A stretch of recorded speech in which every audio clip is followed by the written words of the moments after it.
Hey, what's up, everybody, and welcome back to the channel today for another review. Where today, Victoria and I, we're going to be covering the new animated series, Star Wars Tales of the Jedi, releasing all 6 episodes October 26th on Disney Plus. You know, if I'm talking Star Wars, I had to bring my friend Victoria on, so welcome back. Good to see you. Happy to be here. Thank you. Absolutely. And since the announcement of this at D23, it kind of flew under my radar. I kind of forgot that it was actually happening until it did kind of show up, and I was like, oh, forgot about this. But I do have a pre-mild excitement for it. And in full context, I haven't seen anything. I know they showed the first episode of D23, but obviously, if you've been following the channel, I was there doing interviews, so we were not able to see the episode. However, we were able to see the trailer, which even that I didn't even get to hear it because I was in the green room, so I only was able to see it. So when I saw the title announced and what it was going to be, I said, "Oh, I like that." First of all, big fan of all of Lucas Animation. I think Lucasfilm Animation, that whole division that brought us obviously Clone Wars and beyond, and you know, now going back to that animation design for this, very excited. And then the biggest thing to be excited for is that, yeah, I love anthologies, but the fact that this is an anthology that is answering a lot of questions that we may have had, I could not wait to see what they were going to deliver. And I feel like if you don't know anything about this and you're going into this blind like we did, I think you're going to enjoy it a lot more because your expectations, I think, are going to be exceeded times 10. Because again, it's called Tales of the Jedi. So for folks who only watch Star Wars for Jedi stuff, you're welcome. But if you've never known about the stories that you never know you needed it till you had it, that's sort of my assessment of this. It's just like, oh, I forgot we didn't know this, and that, or like, how did that come about? And there was a lot of those things that were revealed in this that I think a lot of people are going to be satisfied for. So overall, I'm super excited to talk about it. I'm completely satisfied for this, and I would love to know your assessments, your overall thoughts going into this, and now have seen all 6 episodes, your thoughts about it. Yeah, Niger, you know I'm a fan of the novels, and I will say that as a fan of the novels, especially the ones that are still canon, I was happy about this as well. Master and Apprentice is one of my favorites, and as a Qui-Gon Jinn fan who is just like, I'm ready to just have more Qui-Gon Jinn. And even some stories that I didn't know that we were really going to get into, that I didn't know I needed. This satisfied me in that way too. So that was surprising. Yeah. Talking about the structure of this, if you've never seen Clone Wars, I think you're doing yourself a disservice by not checking that out first. Like, because one, the appreciation for Lucasfilm Animation, that's for starters. Two, I think, again, you won't fully appreciate the stories being told here unless you see a lot of that first, plus some of the Star Wars saga stuff. I would say at least episodes 1 through 3-ish, maybe. Yeah, and 7 seasons might seem daunting of Clone Wars, but I know that there are folks out there online who have put guides, I'm sure, of which episodes are really, you know, the anchor points to the stories that are told across everything. So check those out and maybe just hop around a little, even though it's all great. But yeah, and you know, lucky for you all, you can just check it all out on Disney Plus, because before it was available on Disney Plus, it was a little bit of a scavenge hunt to make sure you could get all of that content. Plus, you also got that extra season that we were all waiting for at the time as well too. So there's a lot of reasons why you should just check it out. Obviously, by time of this release of this review, and by time it releases, you may not have enough time to kind of get it all in, but I definitely suggest at some point you do, because to me, if you do not watch it, this comes off as sort of a appetizer, and that's fine. But no, this is totally the dessert. This was the, I didn't had the appetizer, I had the entree, and I think I'm hungry. But then you're like, damn, I'm glad I had got that. And it just is so satisfying. And also the appreciation for the voice actors. A lot of them are reprising their roles from in Clone Wars. Obviously, some other big names attached to this as well, too. I just think overall, from just the production standpoint of putting this together, there's just a lot of reasons why it's time to get into the animation side of Star Wars if you had not yet. If somehow, some way you had not yet, this will be the good time to go get it. And it's still evolving too. Just the level of detail and the emotion and just all of the subtle, expressions and feelings that come through in the animation. It's awesome. Yeah. So there, to be full transparent here, there's going to be mild spoilers, and the reason why there's mild spoilers here is because the context of what are in the episodes, not every detail, because I do not want to ruin it, but just so you know exactly what's going to be in these episodes. It'd be hard to say 6 episodes and this episode was just that without actually telling you what that is. You know what I mean? So there's, again, they're all releasing on October 26th. Each episode is around 15 minutes, so this is an easy binge. And it's just, again, it's going to answer a lot of questions you may have had, whether you have not seen Clone Wars, or whether you have, whether you've only seen the first original, not the original, the second trilogy of this. The prequels. The prequels.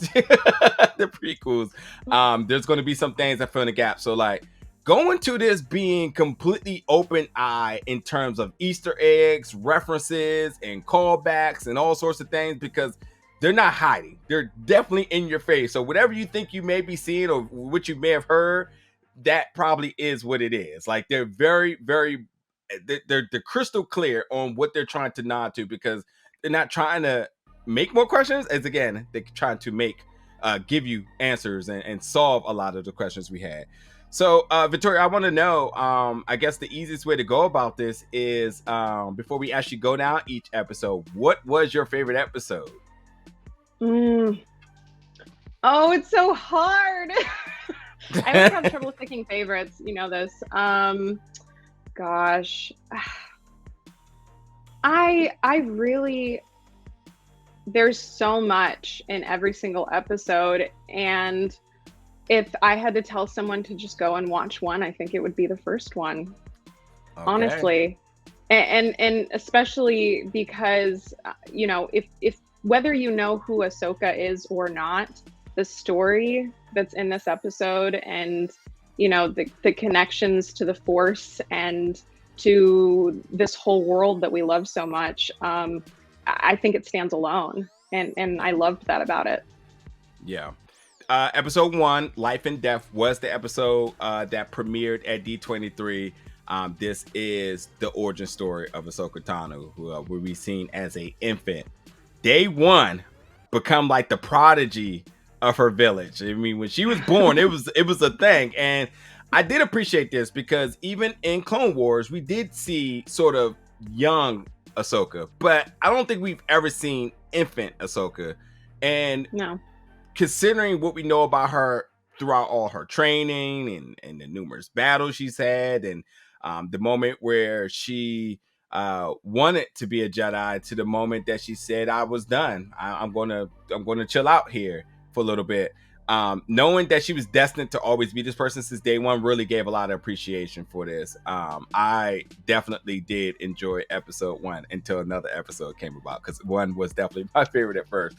I should also mention too, and I'll throw it to you on this one, some of the voice actor standouts for you, whether this is your first time being acclimated to them or just because you've seen their work from the original, reprising their roles, or just from other works.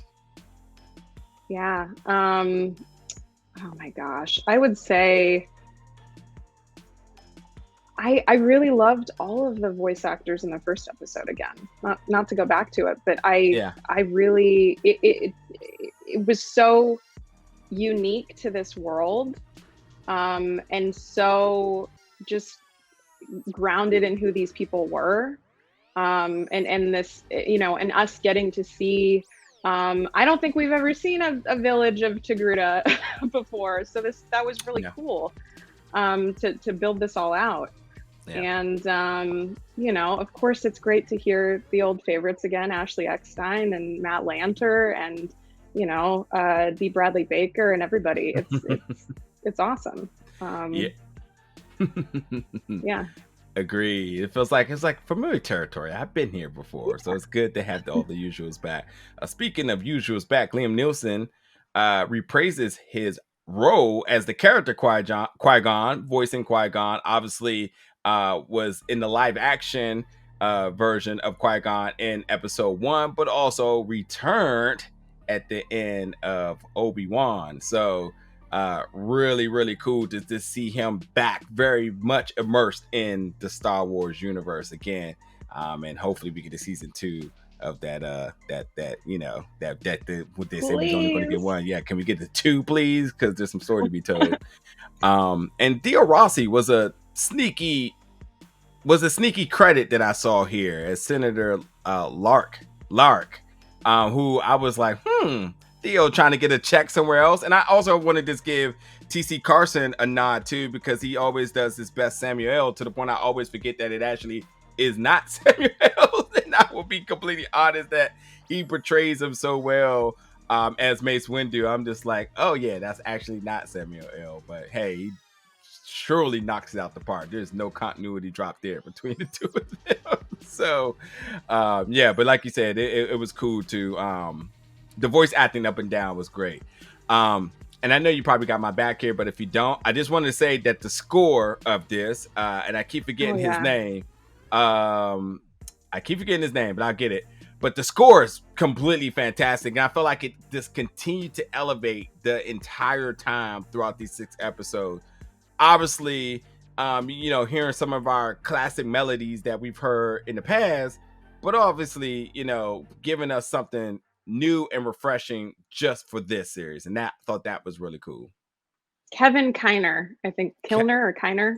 Yep. There you go. So Kevin did a fantastic job in scoring this project. And I think the biggest thing to take away from this is that you're going to notice a lot of these some of the familiar melodies that you've heard in all of the numerous different Star Wars contents, media, whatever it may be, video games or the films or even some of the series.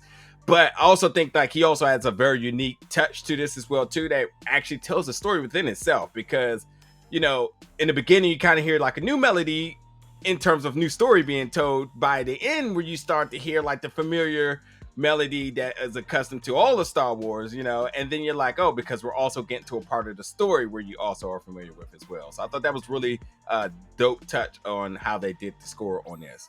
But anyway, let's get into the episodes. First episode was Life and Death, as we mentioned. The second episode focuses on Dooku and Qui-Gon Jinn, which their first appearance on screen together. I was like, okay. And this episode was Coda, which I was just like, okay, this is going to be interesting here because, we always known Dooku to be the Sith Lord that he is. We always know that, his master was Palpatine or however, whatever you want to call him. But we also know, Sidious. But we also know before that he actually was the master to Qui-Gon, which we had never seen. Which, first off, I want to say him with his blue lightsaber, I was just kind of like that. So I was like, I don't need any more, but I'll take it. So, if they just want to merge that one out, I'll just go ahead and buy it. But so I'm going to say, because, I don't want to spoil anything.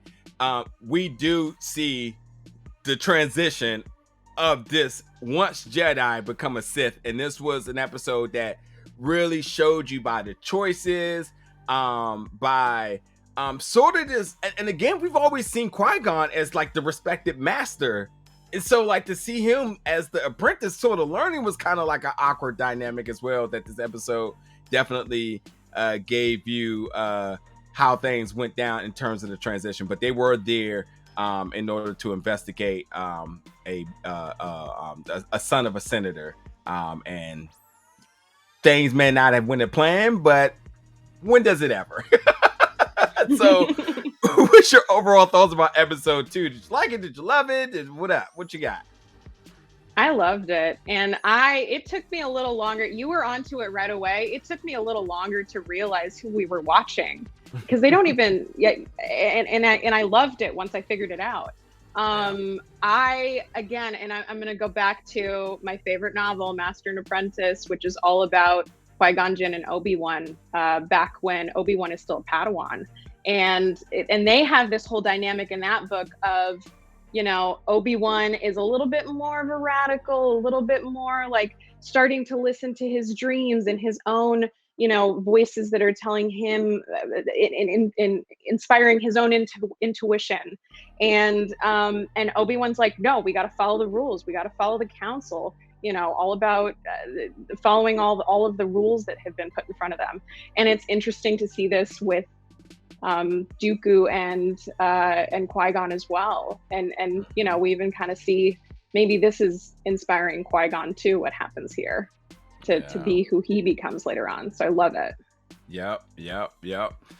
Going into episode 3, this episode is choices, and now we have Windu and Dooku on the mission, and they are set out to retrieve a body of a Jedi Master to return to the temple. And this tells a lot of important things. I think it talks to it. So there's always been something I had always wondered about Mace Windu, that I just assumed, but I'd never seen complete evidence as to why. And this episode completely answered it. And it ain't something so deep, but it's just because of the idea of why I felt like he set aside from everybody else. And there was a little bit of sprinklings as to why that is a thing in this episode. So I did appreciate this, but again, this episode again was more about the development of Dooku becoming a Sith. So it's just, you know, the different in thought process and psychology, and then they're just crossing each other on that. And you know, it's weird because like Jedis are able to detect, you know, the dark side in folks, and this is like, okay, so Dooku's right in your face. Is anybody gonna say something? Because like, yeah, something's not right here, you know. But I will say, to that same point, this is exactly why Mace Windu is exactly who he becomes when we first see him on live action, because he's not going to be tricked ever again. He said, "Fool me once," but and now considering his whole story arc from this point, it's kind of like, dang, this is kind of crazy. So I love this episode for like the really little things that this episode did, but it was still a great episode. And in that regard too, like when it comes to the little things, it doesn't always just start with power. It doesn't start with wanting more power or wanting to be powerful. It starts with something that's very, very earnest in wanting to help people, but then grows into something else when it goes unchecked. And I loved exploring that. Yep. I think respect is another word I'll throw out there too. I say this episode was very true to the Mace Windu that I've always known him to be, even through the earlier years, where I feel like he has always felt really righteous in the decisions he's made, no matter if it felt in the portrayal of others. Like if he felt like this is what I had to do, then he would do it. And if it felt like it may benefit him, he would absolutely seek that. And I think that's just been a underlining thing with this character. And that right there breeds envy, and envy breeds a bunch of other things that are problematic for folks. So there's episode 3 for you. Easily episode 4 is my favorite episode, the Sith Lord. This one right here is good. It's really good because Dooku is at it again, but this one answers a ton of questions. This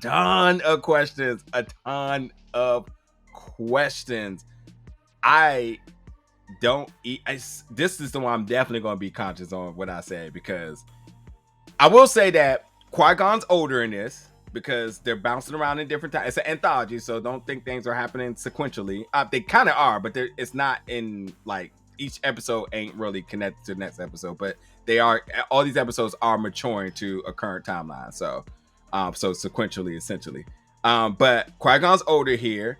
Obi-Wan is in training. doing his radical stuff, as you mentioned, because you know, he does give you that, like, that true. And I know all of Star Wars technically is, but it's safe to say that Obi-Wan's sort of that Western, that space cowboy. He just kind of does things his own way. And Qui-Gon makes it very clear, because he mentions to Dooku that, hey, one day I hope you get to meet him. And I chuckled because I was like, oh, they're gonna meet. Yeah. They will meet. But this isn't a spoiler, because folks dissected the hell out of the trailer. We get a very, it's almost, I mean, it's a cameo essentially in episode 1, but man, we get an answer, because now we finally get to see Jedi Master Yaddle, who I don't think we have seen. So I know in some of the novels we have, but I don't think we've seen in anything else outside of episode 1. Okay, right. Because after episode 1, there had been a lot of talks as to, like, what was the fate of this character, and was it actually storytelling, or was this something outside with the creators as to what this character represent and why this character was just removed going forward. And that's fine. And I don't think there was anything in Clone Wars, right? Like, no, there wouldn't have been. So we haven't seen. Yeah. Yep. So if you can do the math here, not in Clone Wars, and the last time we seen was episode 1, and now we're seeing this character, telling you that you're going to get the answers that you need with this character, to the point that they've done it so well, because it explains a lot to me. It explains a lot. It explains the handling in terms of, like, the political ramification, not the Star Wars political ramification, but like the actual creator political ramification, because there was like a disagreement in terms of how to use this character. So I felt like that was answered. And I also feel like that Mount rumor that was going around kind of also gets answered as well too. But I'll just say that, like, you can expect every bit of clarity with Yaddle in this episode that I just was not expecting. I just really wasn't, and it's very satisfying, well handled. And I will say one other thing. I will say that Qui-Gon's death, which isn't a spoiler, folks, episode 1, had bigger ramifications than anybody could ever imagine. I am guilty. Yeah. I thought that death was like okay, so this what makes Obi-Wan steps up and takes things serious. Oh, it's a lot more than that. And now I can say the Star Wars political aspect absolutely comes into play here. So this is a really good episode. I really enjoyed it. What was your thoughts about this one? I mean, the theme that keeps coming up that was so huge in this was just talking about how the Jedi are, who the Jedi are serving. Who are they serving? And the ideals that they represent. What are they rooted in, and who are they benefiting? And I love this, because there's always the argument, right? Like, okay, Empire versus Rebels, Jedi versus Sith. But then when we look at it, like, on both sides, like, there's I won't call it corruption on both sides, but there's definitely palms that are being greased. And there's the issue of that comes up. And I it's so interesting to see that. Yeah.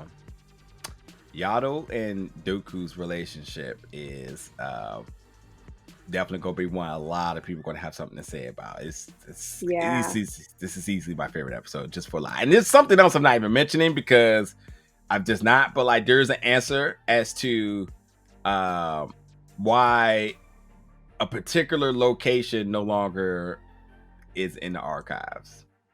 I think that is the easiest way I can put it about that. There is an answer about that. So yeah. Episode 5. Practice makes perfect. We see Ahsoka, getting training, but I mean, like, it ain't just training here. This is almost like a scouting of all the top colleges, looking at who's going to be the next NFL Hall of Famer. Everybody in the Jedi Council is watching her train, and this speaks to the volume of, one, just this prodigy of a character she is, but also, two, it speaks to the immense amount of pressure that this character had faced ever since the beginning. which is why, to me, this is very satisfying, because when Ahsoka decided to kind of step away from things, just like, I'm done fighting, I could not make sense of that. I know that she had dealt with a lot of trauma, obviously the Anakin thing, betrayal, like, and that's a big thing. But like, now this is really explaining this character and truly everything that this character has been through. This character had no choice but to be the second coming, you know, because if Anakin was going to be the first, this is clearly the second, to the point that if Anakin's her trainer, what do you think they're saying to her? Like, they're saying, like, you are going to be the one. Like, we have the one, but like, you're going to be the one too. So like, it's just a lot of pressure with this character, and seeing her go from training under the eyes of the Jedi Council to Anakin say, oh, we're going to train you the Anakin way, which I thought was really dope. But I, as a big consumer of Clone Wars, had a feeling where this was going to go, because that scene that they show is almost a carbon copy of the scene that we see in Clone Wars, especially the finale. And I'd say the finale, but that's the finale before we got the new episodes, I believe, right? So, right. Yeah. So, but the other important thing is Rex is introduced, and Rex, who always is basically been her mentor, her best friend, her mentor. Seeing that relationship develop was really brought into play in this episode. I also think that understanding why she uses two lightsabers is also something addressed in this as well too. And yeah, and we get right into the finale of Clone Wars at the end of this, and I think that like that was a nice touch. I think, again, as I mentioned about the score becoming more familiar as we get towards the end of these of this series, it's the same thing, that these scenes are starting to become more familiar as to what we may have seen, and they're completely injecting them right into these gaps that we didn't have. So like, I feel like maybe the earlier episodes, you can kind of wonder like, where does this go? But it's a no-brainer where these last two episodes go. You're like, oh, that goes right between there, like, no doubt. So, but overall, your thoughts about episode Clone 5? Wars. Yeah, I was gonna say, if you've seen Clone Wars and you want to go back just for a refresh, just go back and watch, I would say, the last 4 episodes of season 7, and that will give you a great dip in to what this whole story is, for sure. Yeah. But yeah, this was great, and oh my god, I want to quote this so bad. It's just about just about how you can protect yourself. I just what they get into here, I loved it. I loved it. It was, and just getting to see really close in on Ahsoka's face and what she's going through this training was awesome. Yeah.